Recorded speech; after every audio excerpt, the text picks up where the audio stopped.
Halo para generasi penerus bangsa, selamat wayah kieu, apa kabarnya? Setelah minggu lalu saya merangkum film Korea, sekarang saya akan bergeser sedikit membahas film dari negeri Sakura, tempat saya dulu sering nongkrong bareng Kojiro Hyuga. Dan tidak usah banyak bacot di awal, selamat menyaksikan.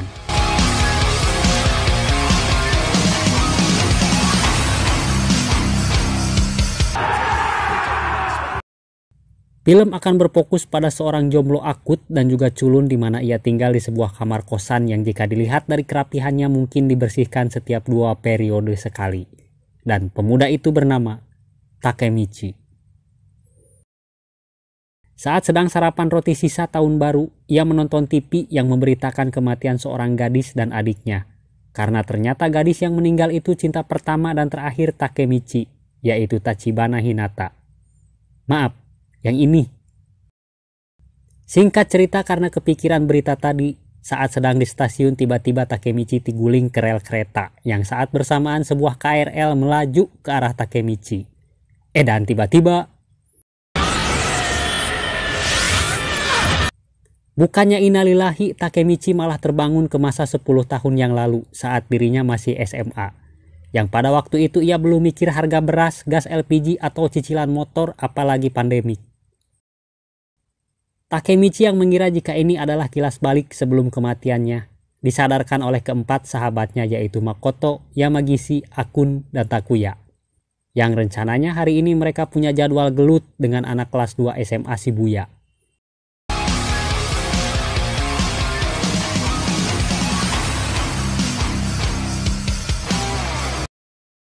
Sesampai di lokasi tawuran, bukannya ribut dengan anak kelas 2, kelimanya malah didatangi barudak kelas 3 SMA Shibuya yang dipimpin langsung ke gedung mereka, yaitu Kiyomasa. Sementara Masaru yang dikira pentolan SMA Shibuya justru hanya panalukannya Kiyomasa. Yang kemudian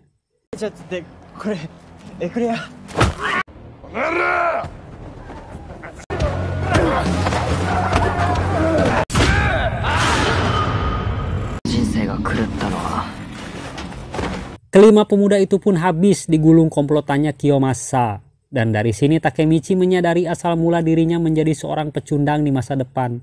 Tak lain akibat ulah digebugan komplotannya Kiyomasa.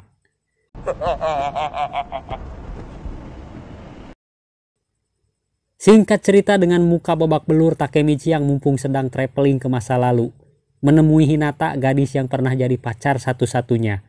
Dan Hinata yang melihat wajah Takemichi seperti karedok, dengan senang hati mengobati lukanya.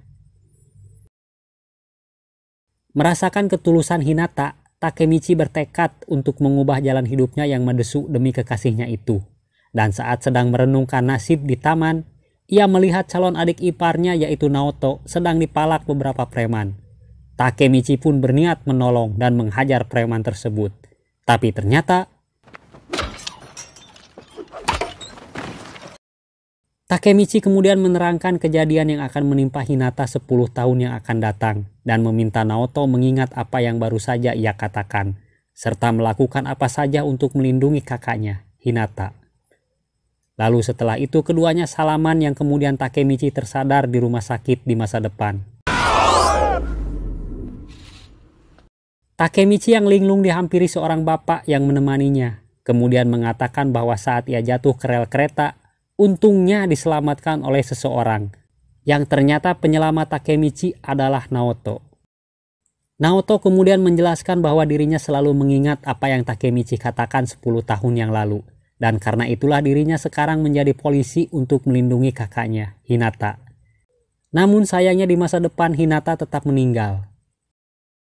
Naoto lalu memaparkan penyebab kematian Hinata karena perselisihan antar geng. Dan untuk menyelamatkan Hinata supaya tidak terjadi korban, Naoto meminta Takemichi mencegah pertemuan Sanomanjiru dengan Sashi Kiteta di masa lalu. Sempat ngeper karena mendengar namanya saja sudah ciut, Naoto dengan kata-katanya berhasil meyakinkan Takemichi untuk kembali ke masa lalu demi Hinata.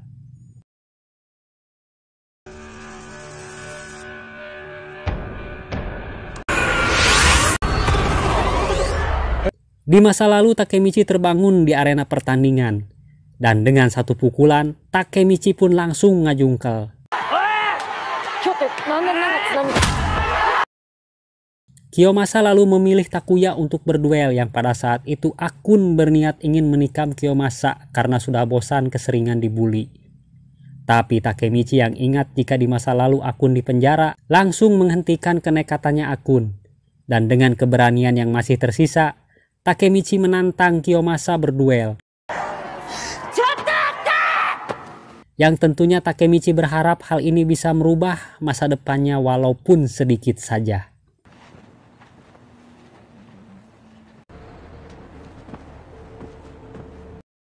Takemichi meminta jika ia berhasil mengalahkan Kiyomasa, maka ia harus mempertemukan dirinya dengan Sanomanjiru.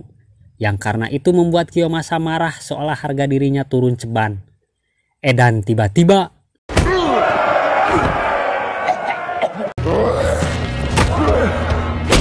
Takemichi dihajar habis-habisan. Walaupun demikian ia tidak menyerah sedikit pun hingga pada akhirnya Oi Kiyomasa. Perkelahian atau lebih tepatnya pembantaian itu dihentikan oleh dua orang di tribun. Yang ternyata mereka adalah Sanomanjiru yang lebih dikenal dengan Miki, ketua geng Tokyo Manji, dan wakilnya yaitu Draken. Kiyomasa lalu dicarekan Draken yang dianggap telah mencoreng geng Tokyo Manji. Sementara itu Miki menawari Takemichi menjadi temannya. Yang tentu saja itu merupakan keuntungan untuk Takemichi. Yang lalu Miki menghajar Kiyomasa dengan hanya satu gerakan.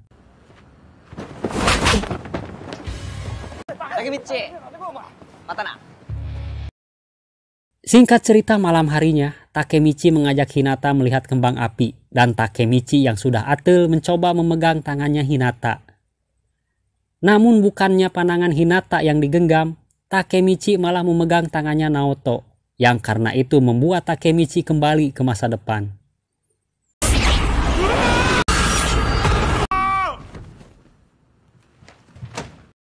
Ketika terbangun di masa depan, Naoto menanyakan perkembangan misinya di masa lalu, yang menurut Takemichi, dirinya hanya baru bertemu dengan Miki serta Draken. Karena Takemichi sudah mendekati Miki dan supaya pertemuannya dengan Kisesa tidak terjadi, maka Naoto berkesimpulan Miki harus dibunuh di masa lalu, sehingga geng Tokyo Manji akan bubar, dan ada kemungkinan Hinata masih hidup sampai saat ini.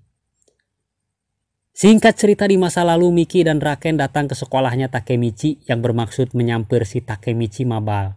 Dan karena anak-anak kelas 3 menghalangi kedatangan kedua pentolan geng Tokyo Manji, dengan wolesnya Miki menghajar mereka semua tanpa ada satupun yang tersisa.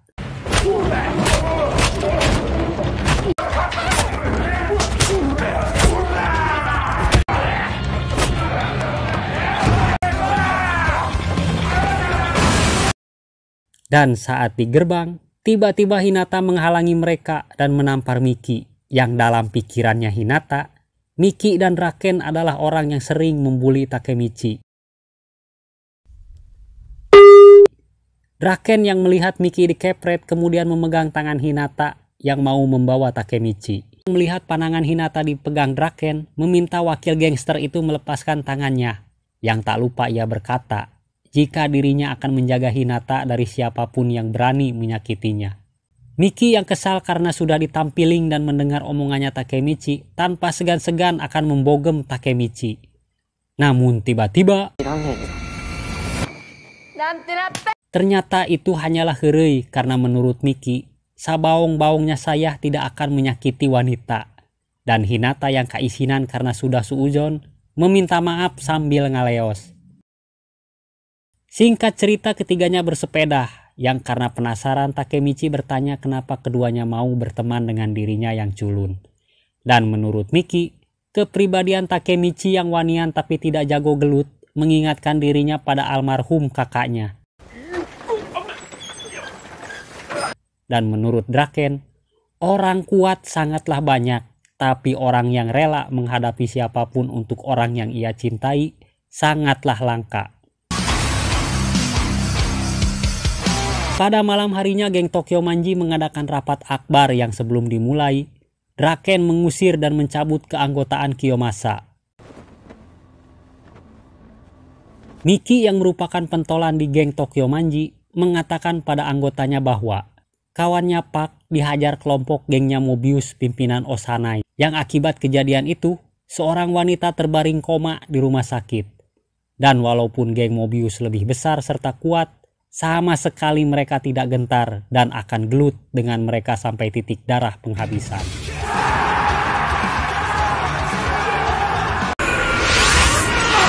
Di masa depan karena sudah terjadi beberapa perubahan, Takemichi melihat akun yang sekarang telah menjadi anggota geng Tokyo Manji. Karena di masa lalu, Takemichi mencegah akun menusuk Kiyomasa, yang otomatis masa depannya akun berubah. Takemichi lalu mendatangi akun untuk mendapat informasi kejadian 10 tahun terakhir. Dan sesampainya di klub malam miliknya akun, Takemichi sudah diantosan akun yang kini penampilannya sudah maco.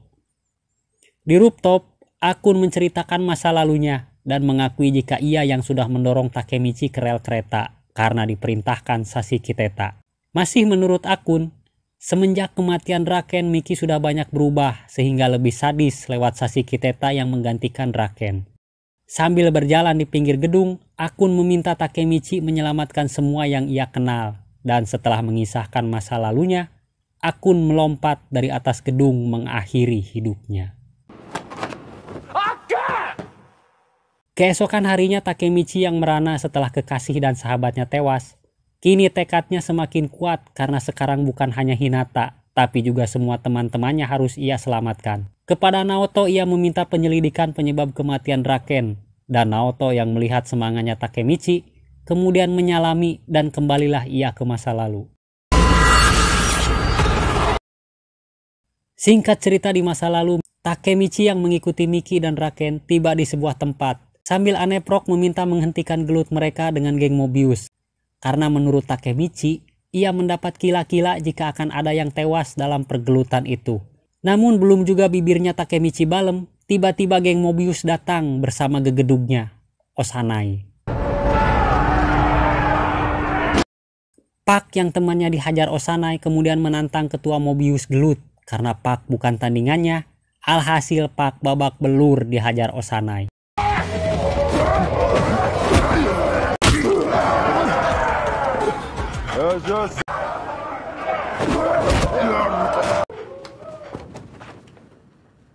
Namun begitu Miki maju, tak sampai 10 detik ia mampu menumbangkan Osanai di hadapan pasukannya. Tapi Osanai yang memang perannya jadi penjahat, dengan pecahan botol mencoba menusuk Miki. Namun karena Takemichi berteriak, Draken berhasil menghentikannya di saat yang tepat.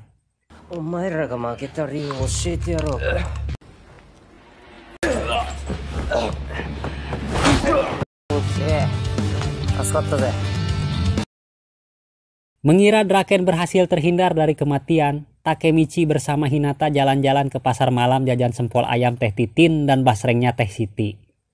Namun di saat bersamaan, ia melihat anggota geng Mobius yang mencurigakan. Takemichi kemudian meninggalkan Hinata dan mengikuti mereka. Dan setelah diingat-ingat lagi, hari inilah tanggal kematiannya Draken.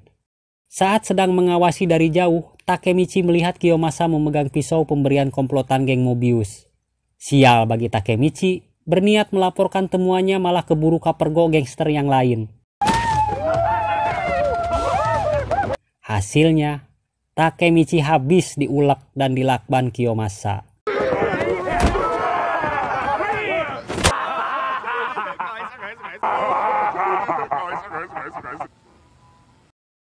Singkat cerita, Hinata yang mencari Takemichi karena jajanannya belum dibayar, mendapati Takemichi seperti paket yang siap dikirim. Tak lupa ia pun menyemangati Takemichi yang sudah kena mental.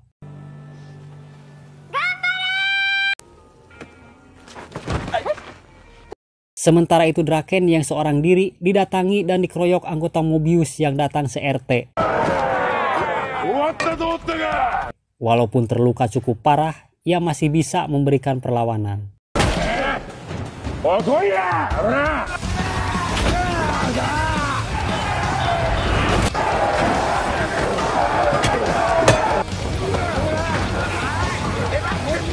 Hingga pada akhirnya di saat yang sudah terdesak, Miki bersama geng Tokyo Manji datang dan langsung melawan komplotannya geng Mobius. Hingga perang antar geng pun tak terhindarkan.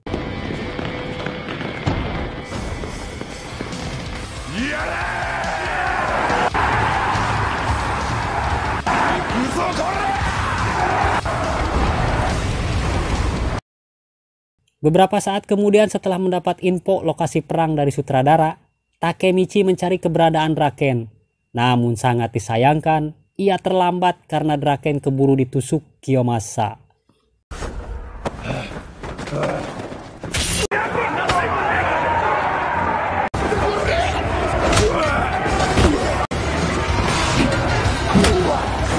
Takemichi pun segera menyelamatkan Draken yang masih ngarenghap dan keluar dari tempat peperangan sambil menggendong Draken untuk dibawa ke rumah sakit.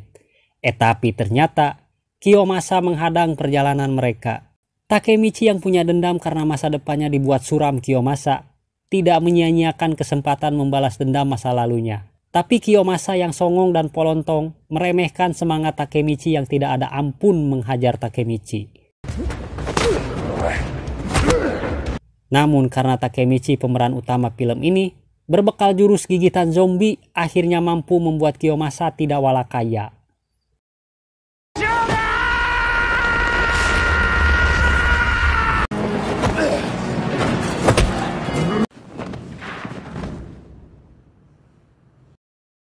Singkat cerita, di rumah sakit, anggota geng Tokyo Manji menunggui Draken yang saat ini sedang dioperasi. Dan ketika Pak Dokter keluar memberi kabar gembira jika Draken selamat, saat itu juga semua hadirin bersorak kegirangan. Yang mereka lupa jika di rumah sakit tidak boleh berisik.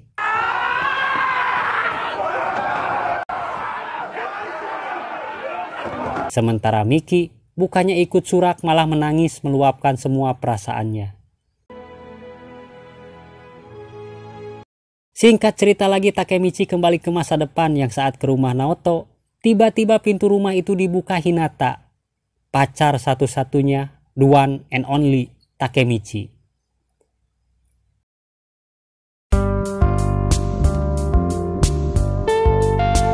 Pelajaran yang bisa kita petik dari film ini adalah masa lalu tidak bisa dirubah seperti di film-film, tapi masa depan bisa kita perbaiki, bisa kita perjuangkan, bisa kita raih. Kita mulai dari diri sendiri, mulai saat ini, dan dimulai dari hal yang kita bisa. Terima kasih sudah menyaksikan, dan sampai jumpa.